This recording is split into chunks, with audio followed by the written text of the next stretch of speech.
గన్నవరం ఎయిర్పోర్ట్కి సంబంధించి ఇప్పుడు తాజాగా ఒక కీలకమైనటువంటి అంశం తెర మీదకి తీసుకొచ్చింది ఆంధ్రజ్యోతి. ఏంటయ్యా అంటే అక్కడ ఏదైతే చార్టర్డ్ ఫ్లైట్లు విపరీతంగా నడిచినాయి, అనేకం బుక్ చేశారు, ఆర్టీఐ కింద అడిగినా కూడా సమాచారం ఇవ్వలేదు. వైసీపీ ముఖ్య నేతల్లో ఒకరైన ఢిల్లీ బాస్ తన పేరుతో షార్ట్ కట్ పదాలతో వీటిని బుక్ చేసుకునేవాడు. వారంలో 3 రోజులు పెద్ద పెద్ద బ్యాగులతో ప్రయాణించేవాళ్ళు. చార్టర్డ్ విమానాన్ని విజయవాడ నుంచి బుక్ చేసుకుంటే ఇక్కడే చెక్కింగ్ ఉంటుంది.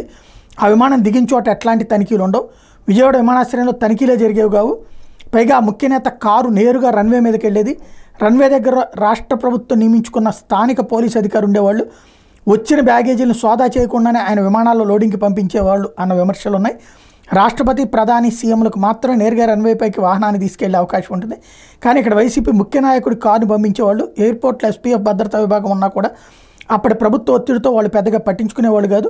నాటి సీఎం జగన్ కుటుంబానికి ఇష్టడైన ఓ స్థానిక పోలీసు అధికారి అన్నీ తానే ఈ వ్యవహారాలు నడిపారు.